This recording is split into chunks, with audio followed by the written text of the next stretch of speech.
Hello everyone, मैं doctor प्रगति गुप्ता और आज इस वीडियो में हम बात करने वाले हैं कुछ ऐसी गलतियों के बारे में जो एक पैरालिसिस के पेशेंट को नहीं करनी चाहिए ताकि उसकी रिकवरी जल्दी से जल्दी हो सके। क्योंकि कुछ ऐसी मिस्टेक्स होती हैं जिसके कारण से पैरालिसिस के पेशेंट में रिकवरी स्लो डाउन हो जाती है या आनी एकदम से रुक जाती है। तो आइए बात करते हैं उन सारी की सारी मिस्टेक्स के बारे में और कोशिश कीजिए कि एटलीस्ट आप वो सारी मिस्टेक्स बिल्कुल भी ना करें ताकि जल्दी से जल्दी आप रिकवर कर सकें। तो फर्स्ट जो मिस्टेक है एक पैरालिसिस पेशेंट जो कर रहा होता है वो है अच्छे तरीके से न्यूट्रिशन ना लेना। पुअर न्यूट्रिशन की वजह से आपकी बॉडी में जो एनर्जी है वो कम फील होती है, आपकी बॉडी में थकावट जल्दी होती है। इनिशियली जब पेशेंट बेड रिडन होता है या फिर चलने भी लग जाता है, कई बार उन्हें जो खाना दिया जा रहा होता है घर पे वो इस तरीके का दिया जा रहा होता है, बहुत ही लाइट फूड, लेकिन उसके अंदर न्यूट्रिशन पूरा नहीं जा रहा होता है। तो एक बार आपका पेशेंट अच्छे से मोबाइल हो चुका है, चलना फिरना स्टार्ट कर दिया है, मोबिलिटी आ गई है, तो आपको उसको एक बैलेंस डाइट की तरफ शिफ्ट करना है। ऑयल की मात्रा आप कंपैरेटिवली कम रखेंगे, डीप फ्राइड फूड आइटम्स नहीं देने होते, लेकिन आपकी बॉडी को न्यूट्रिशन पूरा चाहिए। तो आप क्या ले सकते हैं, जो लोग वेजिटेरियंस हैं वो अच्छे से फाइबर की मात्रा लें। अपना जो आपकी वेजिटेबल्स है, चाहे ग्रीन लीफी वेजिटेबल्स है, पालक है, मेथी है, बथुआ है या फिर चुकंदर है, ये सारी की सारी आपको डेली डाइट में ऐड ऑन करना है। मशरूम्स है जिसके अंदर विटामिन डी अच्छी मात्रा में होता है। Omega 3 fatty acid enriched food items का इंटेक करना है, जैसे आपके नट्स हैं, सीड्स है, जितना भी आपका बादाम अखरोट आप खा रहे हो भिगो के, या फिर आप चिया सीड्स ले रहे हो, फ्लैक्स सीड्स ले रहे हो, पंपकिन सीड्स आते हैं, मखाना है, ये सारी अपनी डेली डाइट के अंदर ऐड ऑन ज़रूर कीजिए।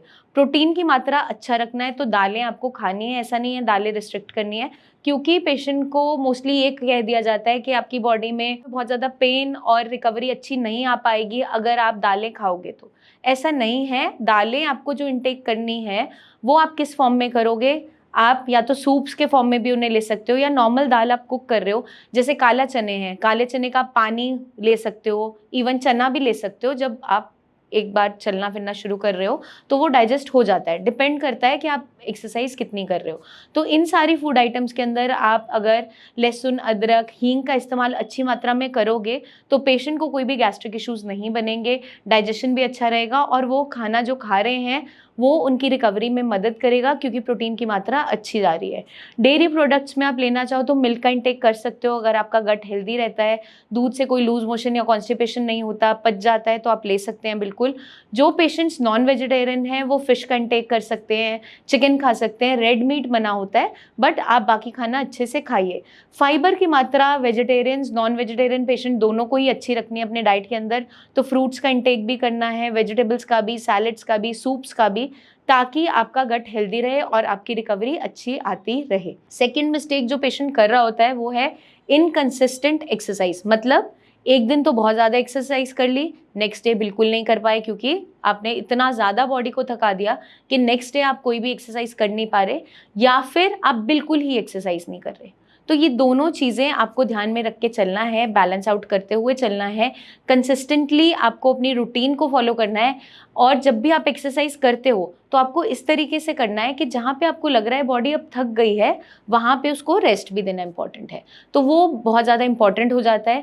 थर्ड मिस्टेक जो पेशेंट कर रहा होता है, सिर्फ फिजिकल थेरेपी पे फोकस करता है, मतलब फिजियोथेरेपी कर रहा है, एक्सरसाइज करवा रहे हैं, मशीन्स लगवा रहे हैं, लेकिन खुद का कोई एफर्ट नहीं लगा रहे, ना अपने आप से ब्रेन की ट्रेनिंग दोबारा कर रहे हैं। मतलब जहाँ पे आप चीज़ें पकड़ पाते हो या मूवमेंट कर पा रहे हैं तो खुद से आपको डेली रूटीन के काम करना स्टार्ट करना है। या पेशेंट्स जो बोलना भी स्टार्ट कर देते हैं, लेकिन घर वाले क्योंकि उनकी बात को समझ पा रहे होते हैं इसलिए वो साइन लैंग्वेज में ही बात कर रहे होते हैं। तो बहुत से पेशेंट्स हमारे पास आते हैं, उनके केयर टेकर्स को हम ये भी समझाते हैं कि तब तक आप इन्हें खाना और पानी नहीं दोगे जब तक ये खुद से मांगेंगे नहीं, क्योंकि पेशेंट बोल पा रहा होता है। जब मैं उनसे पूछती हूँ, उनका नाम पूछती हूँ, घर वालों का नाम पूछती हूँ, वो सब बताते हैं, लेकिन जब मैं उनसे कुछ पूछती हूँ तो वो इशारों में बात कर रहे होते हैं।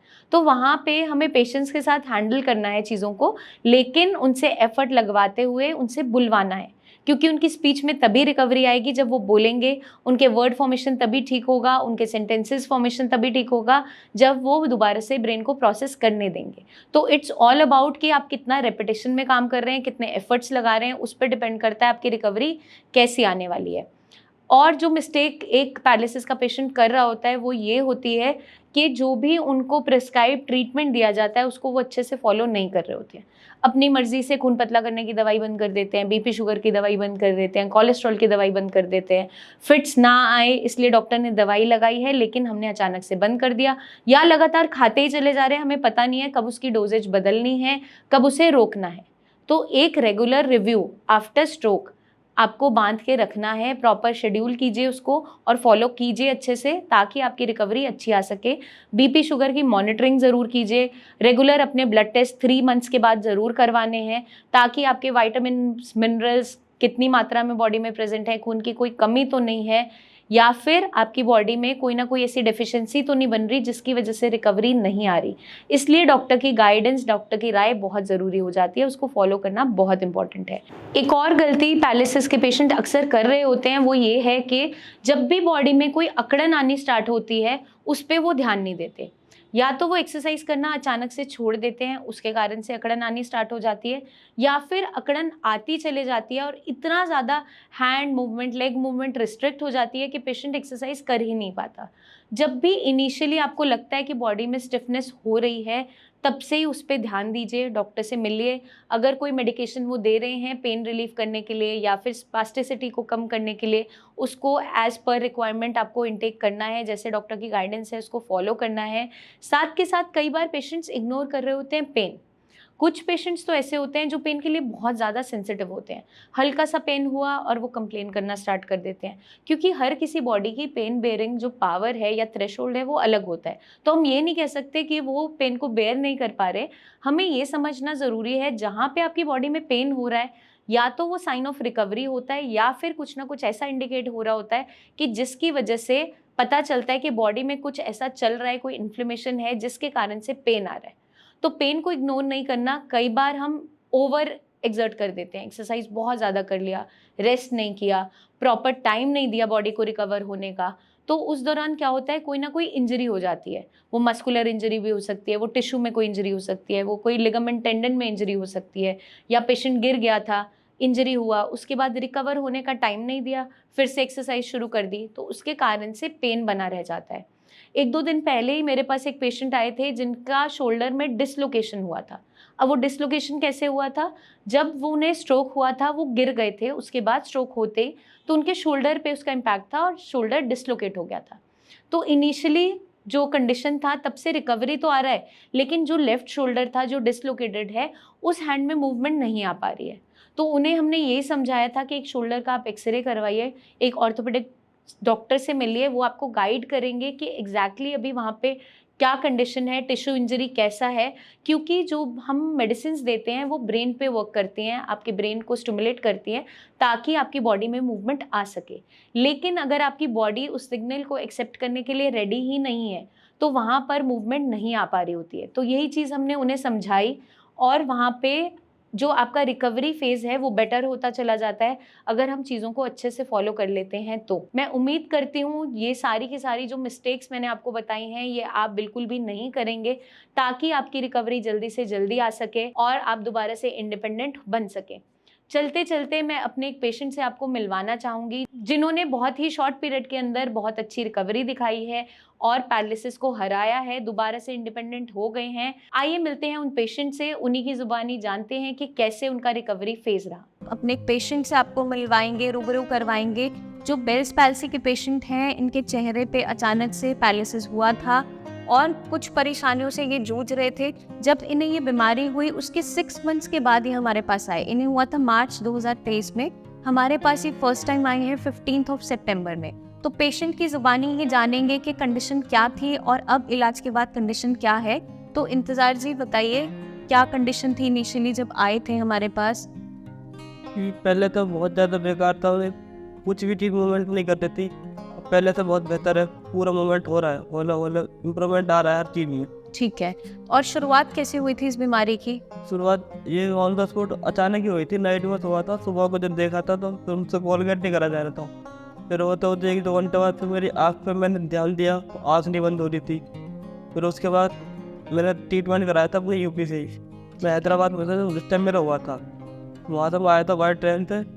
फिर जब मैंने यहाँ ट्रीटमेंट लिया था वो कोई है हमारे यहाँ वैद्य है, उनसे लिया था, लेकिन कुछ भी नहीं हुआ, थोड़ा भी फर्क नहीं पड़ा था उस टाइम।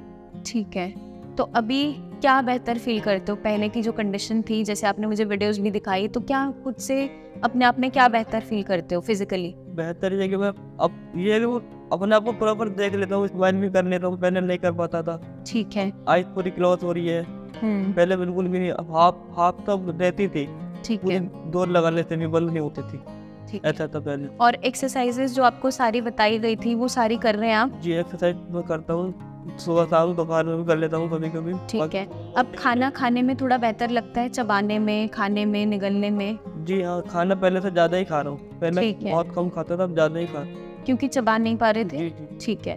और कुछ लार वगैरह भी आ रही थी उस समय? ऐसे लग रहा था साइड से पानी आ रहा है, आंखों से पानी आ रहा है? स्टार्टिंग में आँख से पानी आता था खाना खाते टाइम, अब वो पूरा बंद हो गया। पूरा बंद हो गया है। ठीक है।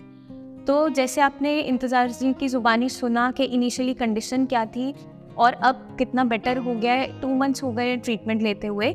बेल्स पैल्सी अगर इनिशियली किसी को होता है तो इनिशियली 1 मंथ में खुद से रिकवरी दिखा देता है, बट कुछ केसेस में, जैसे आपने इनका भी केस देखा, 6 महीने हो गए थे तो भी कोई इम्प्रूवमेंट नहीं आ रहा था। लेकिन जब यहाँ से हमने इलाज इनका स्टार्ट किया तो हमने साथ में इन्हें गाइडेंस दी थी, कुछ एक्सरसाइजेज इन्हें एक्सप्लेन की थी, वो करनी थी, स्ट्रेंथनिंग एक्सरसाइजेज बताई गई थी, साथ के साथ डाइट को इन्होंने फॉलो किया है, कुछ भी खट्टी चीज़ें नहीं खाई हैं, तब जाके विद इन 2 मंथ्स काफ़ी अच्छी इंप्रूवमेंट आई है।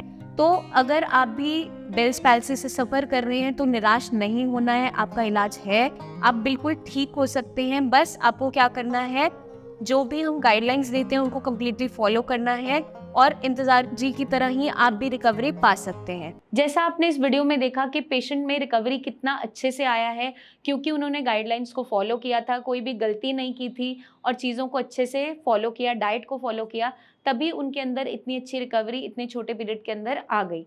अगर आप भी ऐसी रिकवरी चाहते हैं तो ये सारी गलतियां आप भी नहीं करें और जल्दी हम आपसे फिर मिलेंगे। तब तक के लिए अपना ध्यान रखिएगा एंड टेक केयर।